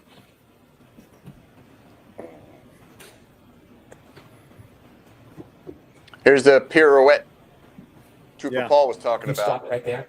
And you can see the feet aren't as firmly planted on the ground as a person would be in most circumstances because of that That's not harness, the yes? test. Correct. That's not And the that test. affects gravity, doesn't it? Affects gravity? Well, when the car hits, the gravity, the weight of the dummy is less because it's held up by a harness, isn't it? Right. So gravity really, again, is suspended at this point, just above the ground. The arm that's extended, is there a glass in that hand? No, there's not more weight in the hand. So there's no object in the hand in any of these tests. No, No. because ultimately what would happen is because of the accelerometer being mounted on the palm of the hand, if you had a glass there, it would interfere with those measurements. I understand why you didn't do it. Yeah. But would you say it's Called fair science, to say sir. that if a glass was in the dummy's hand on these tests, it could affect or change the damage? Well, if you add another, I think that Element. the drinking glass we utilized for the testing last year, I think was 0.7 pounds. So if you add another 0.7 or pound to the hand, that hand contacts the liftgate taillight. You certainly could see damage to that taillight, which we certainly didn't see on the subject vehicle. So weight There does you go. kind of matter, right? It can, yes. Not just 0.7 pounds, the 2.5 pounds can matter too. Weight matters. Yes. Because that's kind of what we were talking about for the last half hour. And now he's gotta go Weight matters back. in these tests, doesn't it? It's correct, but you can't look at this in isolation, just between damage, and you can't separate it from the injuries, right? What's going to happen to the body in terms of the injuries in a 24-mile-an-hour impact? Does weight matter? In See? terms of the force? And so we see this dummy with the arm stretched out, correct? Correct. Okay. Notice how he keeps saying that? Does weight matter? He keeps saying it like he's trying to get to the jury. That's what he's Right. doing. He Right. don't give a shit about Wolf. He don't give a shit about anybody in there except that jury. He wants to hear that jury to hear him keep saying that. Oh, weight matters, doesn't it? Weight matters. So they'll be like, oh man, Dr. Wolf, man. Oh, But Wolf is saying in terms of force, or it doesn't matter. He's always saying, I don't agree with that. I don't agree with that. he didn't agree with one thing. Hank said. He said, I don't agree with you 5 times. Yep. Yep. So clearly, Dr. Wolf does not agree with him. But Yep. does the jury? I wish Dr. Wolf would have said it doesn't matter. It's irrelevant. Just the jury to hear those words. Look, jury, it's irrelevant. The weight, 9.38, 11.6, it's irrelevant when the 6,000-pound vehicle hits it. That's all I wish he would have said. Yep. You know? All right, let's roll it. We're almost done, people. Couple minutes left. Stay awake. Stop right Nobody there. leaves. Nobody leaves. This isn't approved crash test dummy, is it? The Rescue Randy portion, no. Who gives this shit, It's not dude? instrumented like a hybrid. Is the arm the hybrid 3? Yes, the arm is the hybrid So 3. you took in test F, you didn't put the hybrid 3 on the Randy, but in this one you did. No, because you risk these AT devices can range from $100,000 to $150,000, and you run the risk of destroying that equipment in a test like that. So in test F, did you put the hybrid on the Randy, or did you keep Randy's original arm It's just the Rescue Randy in the last test. on F? Correct. This one, you have the hybrid arm on Randy. Correct. So you're switching up between tests. What pieces you're using, aren't you? Yeah. I would say adding, but Yeah, adding. Adding and subtracting. It doesn't have two arms. There's one off, one on. One's Randy and one's hybrid. So you're switching. yes. Different result. I'm not sure I understand your question. Are you trying to say a different result between test F and this test? Because they're not the same test. Oh, I understand. I understand. No, you So don't. we can have this come back a little bit more? No, you don't. Okay, and let it run. Stop. You can see the shattered taillight moving, and most of it's moving in the same direction, isn't it? Yes. And that's what creates a debris field after a collision, doesn't it? Of course. Yes, I mean, components will break off and fall to the ground. Very good, Yes. Hank. Now, since Randy is on a harness, he's not going to be thrown the same way as it would happen in real life, is he? Correct, and that wasn't the purpose of this I test, sir. understand. When you chose 24 miles per hour without the 26% deduction, which would make it 17.8 miles per hour, when you chose 24 miles per hour, it's because you had looked at the text stream data that had been taken from the defendant's Lexus, right? Correct. And when you looked at that data, you understood that during that event, 10 seconds of data is captured, yes? Yes. But that doesn't define the whole event, does it? That only encompasses what was recorded. And you said you chose 24 miles per hour because that was about the speed at the end of that 10 seconds. Correct. You do realize at the end of that 10 seconds, the car, the defendant's Lexus, was going faster. It was still accelerating, don't you? You won't allow it. From what I recall, the last data point, I believe the throttle was still around 74%. Well, ARCA specializes in text stream data, don't they? Yes. Okay. So you want, looking at that, you would agree that at the end of the 10 seconds, the defendant's Lexus was increasing in speed. Well, we don't know, again, beyond that data point, what Yeah. the data is. At the end of that 10 seconds, the car was going up, not down, in speed, yes? Correct. And you can't tell how much longer that car traveled for after that 10 seconds, can you? Correct. We don't know. So when you chose the 24 miles per hour, it was just based on a data point. It wasn't based on you believing that there was an impact at a certain speed, was it? No, and the triggering event itself is it's not a collision by definition, and nowhere in that data can you parse out whether or not any contact even occurred. We know that. Okay. The point is, you can't tell how fast the vehicle was going if it was in a collision from that data, can you? Sorry, can you repeat the question? If that vehicle was in a collision, you wouldn't be able to tell from that data what the speed was at the time of the collision.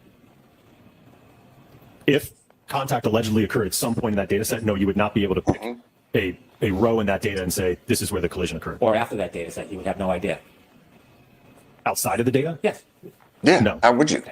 How would you And so know when you look outside at of this data? experiment that you did, if you were to add, you said 24 miles per hour, but that's not considering the 26%. If you were to add 7 more miles per hour to this collision, would you expect more damage to that right taillight? Potentially, yes, but you're certainly getting into the realm of injury at that point. I'm not asking about There that. you go.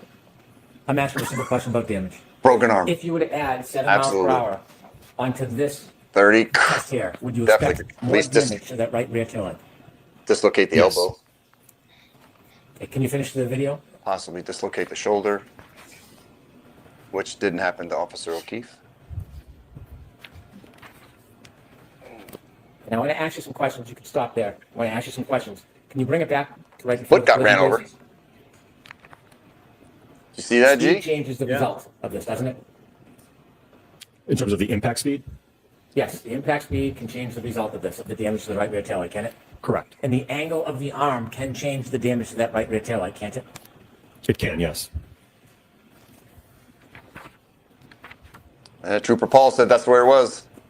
That's where it was. Did you take any pictures of the debris field after the impact and damage in this test E? Did you take any photographs of the debris field?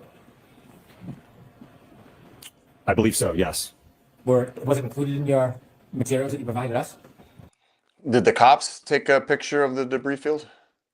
G? No. Oh, I'm sorry. Did the cops take any pictures? Listen, they They dropped didn't the even ball. write a fucking report. They dropped the ball. And you're breaking Wolf's balls? How And your dare own you, guys son of a- didn't do a Hey, thing. he's just going off what Dr. Welch has said. So if the angle is wrong, you need to talk to your doctor and find out what the exact angle was and what the exact impact speed was. Yeah. If you're gonna bust my balls, I'm gonna bust your balls Yeah, too. I defined that shit out Right? exact, and nobody knows, right? Nobody Exactly. knows. But Nobody knows. it's really, and I get it. He's Nobody he's the lawyer. I get it. He's got to do this, but it doesn't mean I gotta like it. Exactly. I don't like it. I don't like it at all. It's like cough medicine, dude. You have to suck it down. It should have been in all of the test materials that was provided, yes. Almost Was the done, debris people. field within a certain range? Was it within a certain circle, 10, 20, 30 feet? That sounds about right. And so a debris field, although it might scatter, it almost forms kind of a ring, doesn't it? It can, yes. Okay. And it can form that ring away from where the body lands, can't it? Anything can happen. It can, yes. And in this test, which you say is 24 miles per hour, without the reduction to 17.8 miles Reduction per in hour, speed to in this 17, test, maybe. upon impact, there is a number of pieces of taillight that shatter, isn't there? Yes. Did you Yeah. count how many? About 19 pieces. 19 pieces. 47? you move forward a little bit? Where's 47 at? And when they break and scatter, some of them go up, some go down. Stop, please. Yes. Correct, yes. Some of them come in contact with Randy's arm. Yes. Correct. Now, Randy being on a harness, it's not like real life when the Lexus goes by, could continue to push him with it, right? He can't go with the car or the Lexus because he's on a harness. Yes? Correct. He's not going to move from that position. Yes. If you can move forward, do you see Randy's feet? Yes. See the right foot? Yes. It's twisting, right? Correct. Turning. About to get run over. Stop. Could you show the photo of the sneaker, please? But he's not on the ground. It's a problem. He's hovering. He's like a top. Hank is really When loving you were this. reaching your conclusions that Body you position offered to the jury today, did you consider this photograph? No. Did you know that the sneaker was up against a curb in the area? Yes. Did you know the sneaker was found 7 years later? What relevance does it have? Yeah. We're testing the arm, not the sneaker. You didn't look at this picture? You didn't study it? No, asshole. You guys found the evidence. You keep finding evidence for a month after And the you didn't scene consider this or at all? after the incident. Wasn't a part of my analysis. Right. Go back to the video. You see the spin and rotation on the foot? Yes. Yeah, we do. Who Can you cares? keep going? And the Hit that like turn of button. the sneaker? Hit that like button. Yes. Ooh. Okay. I want you to go back, Ms. Gillen, please, to the point of impact. In your studies, you would agree there can be a clip of a pedestrian that causes significant damage to a taillight where the pedestrian incurs no lower body injuries whatsoever. That can happen, can it?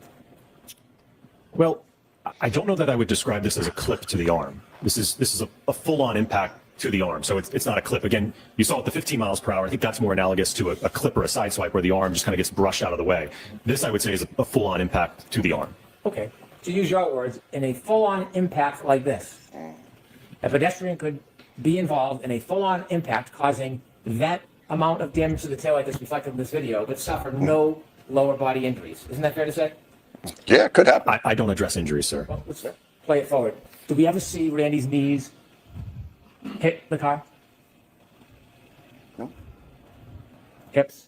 But I see his right foot get run over, and that would snap it and crack his ankle right there. I see the foot getting run over, Yeah. but I don't see That I would don't have think there was broke contact with the legs, no. at the Would you ankle. agree that a pedestrian could be in this type of collision and suffer no lower body injuries based on your presentation here? Sir, That was lower body injuries because that foot got ran over. That right foot got run over right along. We all saw it. So there was injury. He's an idiot. I don't address injuries. Biomechanics is not my area of specialty. There you go. You said it's common in vehicle pedestrian collisions that there's some type of bumper displacement. You said that? Yes. Okay, bring it back to the beginning, please. So, any bumper displacement in this collision? In this specific test, no. You said that on direct, you would expect that there would be some panel deformation. What does that mean? So if for instance, let's say the hand is not contacting the tail light or a portion of it is contacting the lift gate, you could see deformation to that body paneling. You said that you would expect to see, not that you could. What you said on direct is you would expect to see panel deformation. Yeah. Yes. And you said in this case, it was none, Position. right? Talking about the defendant's Lexus. You said, I would expect to see panel deformation, and in this case, the defendant's Lexus, there was none. That's what you told us on direct. Correct. Let's watch your video. Play it ahead. Is there any panel deformation in this? No, sir. Okay. So when you said on direct examination, relative to the defendant's Lexus, you would expect panel deformation, there was none. There are examples, one that you gave us yourself, where there is a collision causing this amount of damage to a taillight where there's no panel deformation, I'm going to allow it. right? Of course you are, Beth. If I recall, I think you're referring to my prior testimony in another proceeding where I had not conducted this testing yet. So ultimately, that's part of the reason why this testing was conducted, to evaluate that. In this case, the damage to the right rear taillight, there's no panel deformation there, is there? Correct. There's not. When somebody is wearing a hat and they're involved in a collision similar to this, can their hat fall off? Potentially. Did you look at Anything. photos? Is there a photo of the hat, Ms. Gilman? That was found 2 days later or the next Before you came day. to your opinions and conclusions, did you look at this photo and see a hat on the grass? I did review this, yes. And did you give any consideration when you did your tests to whether the hat would come off, Randy, or any crash test dummy when you hit it at that speed? No, that wasn't a part of my evaluation. Yeah. Could I have photo 77, please? Gives a shit about the hat. He's working on the arm, man. Yeah, but Hanky Panky's working on the witnesses, though. That's Yeah. what he's doing. Yeah. What's that, sir? Or the jurors. So I the don't know if you'll be able to see it in the photograph, but there was some material transfer from the jeans that the rescue Randy was wearing. And so as a result of that impact, there was scuffing from Randy's jeans onto this exemplar Lexus. There was scuffing, yes. Did you look at the defendant's photos of the defendant's Lexus to see Yes. if there was Sorry. it's okay, to see if there was any scuffing in a very similar area? I don't recall it being at that portion of the vehicle close to the rear wheel. Where did you see the scuffing on the defendant's Lexus? I think there was some scrapes along the wraparound section of the bumper cover. The bottom part? Correct. It's not claimed that's attributed to the collision, so I don't want you to consider that. But did you see other scuffs a But little you said higher it. up on the Lexus? You said I it. did, but I don't know that those could certainly just be normal wear and tear to the vehicle. Was that normal wear and tear? This, no, because we observed it in the test. Yeah. Could I have photo 153, please? Is that normal wear and tear? You just saw what they did, dude. Now, this is a photo without the Don't be a wise ass. hatchback up. This is just the lighting fixture, right? Correct. And could you close up in on that? Okay, hold on. And you hold would on, agree if pause you it, went 7 pause it, miles per hour pause it, faster? Pause it. You beat me This to was it. this was the impact, the full impact of the body being in line with the tail light, right? And we saw all that damage. The back of the window is smashed.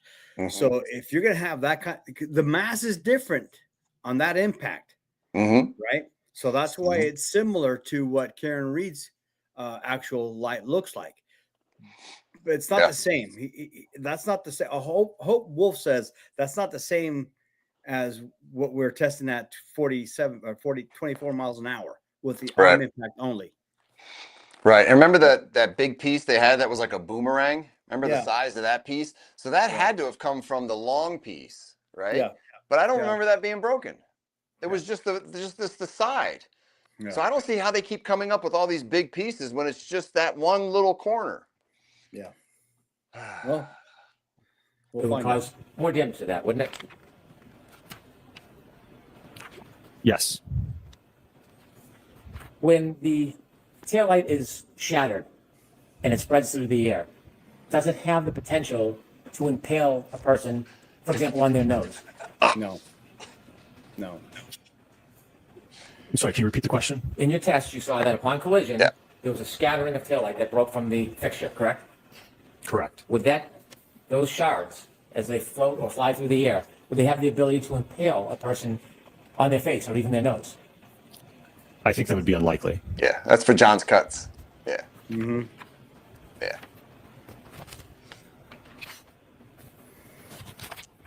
That's all you got, Mr. Brandon. That's it. That's it. And finally, we've discussed, you now would agree with me that weight does matter, doesn't it? It No. can if it's significant, yes. Yeah. Whatever. Whatever. All right, right along. That's where I cut it. That was the end. Today he was talking. I couldn't get into today's. I couldn't see it. I told you guys in the beginning of the video, but I know what was the beef about. There was some anger in the chat. What was it about? Hit us up.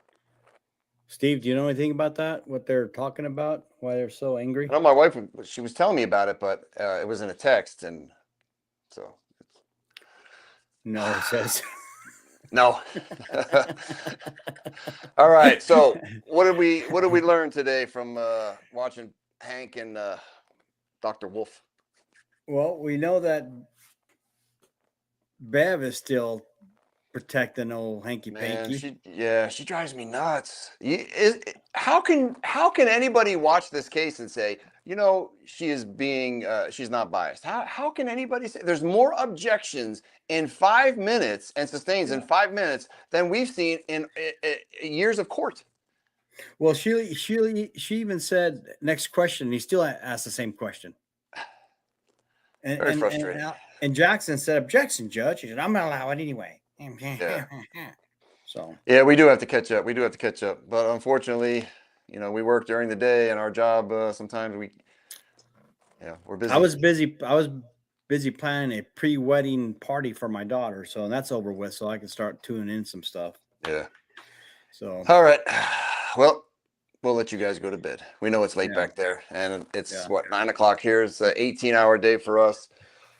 All right. Hey, did we answer any questions? We have to answer any questions, Steve? From I don't know. Do from we have Super any Chats? super chats or anything that we need to cover before we go? Hey, just so you know, get on down to Simply Vegas. If you're in the Vegas area, Jonathan Jacobs, realtor, awesome guy, awesome company. So if you're looking to buy a house, Jonathan Jacobs, Simply Vegas. The body wash lady. Oh, yes.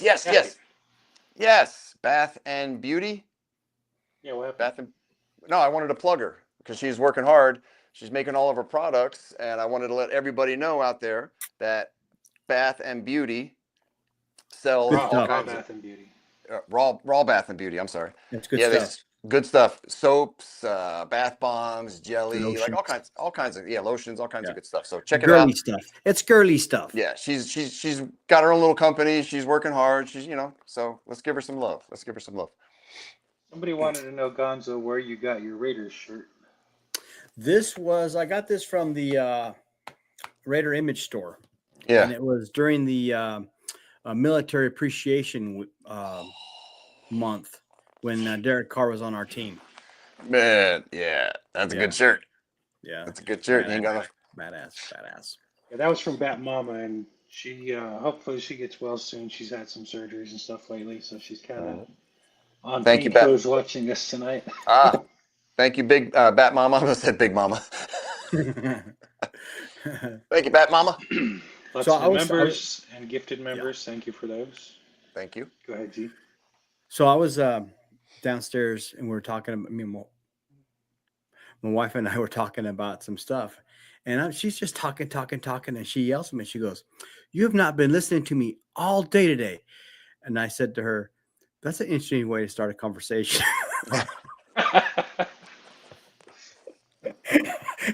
I got in trouble for that one too, boys. Of course you did. I was in the doghouse. But she was right. I wasn't listening to her all day. I feel bad now. All right. Anything else, Steve? I didn't see any comments about Dr. Wolfe. I thought ladies loved Wolfe. They do. Yeah. Everybody loves Where's all Dr. the- Wolfe. We love Dr. Wolfe. Where's all the Crash Daddy comments? Someone did ask what they should call you guys. I guess they're not up on the fact that you're the cop daddies. Oh, Daddies. we are called the cop. They call us the cop daddies. Yeah, the cop daddies. Yep. And we do We have even have merch. Yeah, we have shirts. Cop daddy shirts. Big seller. Yeah. And They all the go Proud all Charm merch. proceeds. Yeah. Yep. There you go. 100%. Let's So- support Karen Reed.